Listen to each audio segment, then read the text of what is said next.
the Vice Chairman of the committee, Mr. Fitzpatrick. Thank you, Mr. Chairman, for calling this hearing.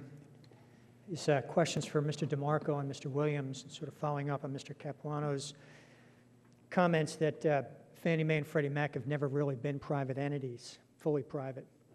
So when a member of our panel members question the appropriateness or reasonableness of paying for the legal defense of former Fannie officers or directors, we ask that you keep that in mind. Before the conservatorship, Fannie enjoyed privileges that other private firms were denied. They did not have to pay state, didn't have to pay local taxes. Until 2006, they did not have to register the securities with the SEC. They had a line of credit with the Treasury. Above all, they had a lower cost of funding than any other private entity would have because they were beneficiaries of an implied government guarantee.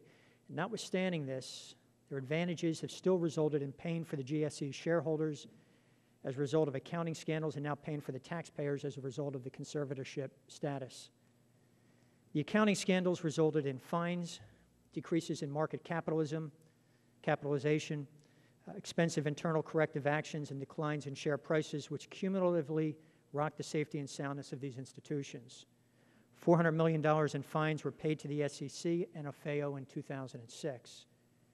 Earnings restatements totaling $11 billion were made for both firms.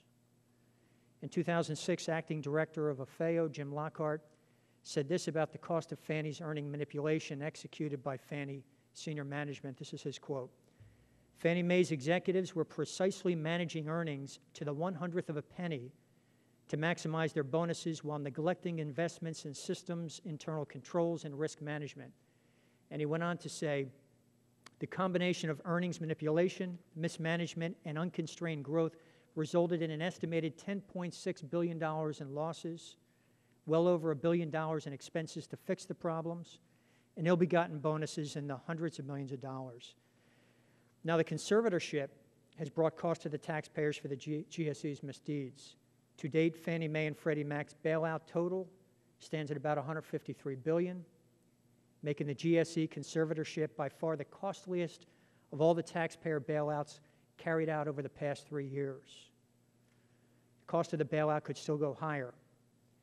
On September 15, 2010, in testimony before this committee, Mr. DeMarco stated severe stress scenarios, the Treasury draws for the GSEs could come in, I think you said at about, or perhaps just under $400 billion. And now that brings us to the question before us today of legal fees for Franklin Raines, Tim Howard, Leanne Spencer, and the others at Fannie Mae who've been responsible for the massive losses to shareholders and now taxpayers. And so I ask the two of you in this context, is it reasonable to advance legal fees for individuals who have been found by both OFEO and the SEC to have manipulated earnings for their own private benefit? Is that reasonable to ask the taxpayers? Congressman, I believe the answer is we have an obligation to advance these legal fees. And at this point, I think it may be best to ask my counsel to provide a little bit more of the legal context as to why we have that view. Congressman, the OFEO put in place regulations requiring the enterprises to select a state law into which to operate. Fannie Mae operates under Delaware law. If you go into federal court, Delaware law will be the subject that will be raised in any action. In looking at the requirements of that law and the court decisions under it, there's indemnification, which comes at the end, and there's advancement of legal fees.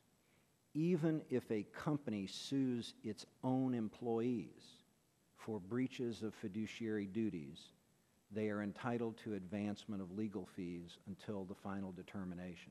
I'm just trying to give you at the extreme end of this. So I think just in looking at the law and what we've had to advise from the Office of General Counsel to the senior management of our agency is that the obligation that we're looking to under Delaware law is to advance fees.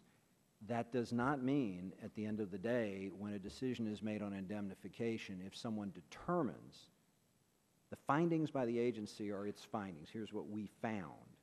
But for someone to sue, and I might note some of the court cases preceded actions by our agency even, that requires a determination by a court or another adjudicative body that you have in fact breached these fiduciary duties. And that's what I think the director's been trying to say. So the short answer is, under all the law that I've seen and read in Delaware and other states looking at state law in this matter, is that advancement of legal fees is considered mandatory. The Supreme Court of the United States, the Second Circuit of the United States has said that where the Justice Department was looking to interfere with advancement of legal fees, that this would be considered unconstitutional. This was in a criminal case, and I want to be clear that's a different matter.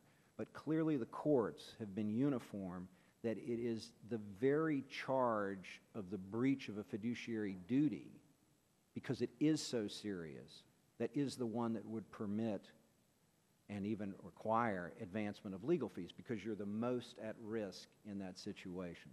So I think that's the foundational law. The chairman and the ranking member asked about, why don't you step in? All the court cases that I've looked at in cases of advancement of legal fees have gone against the private sector firm and even the government, where the government was trying to stop advancement of fees.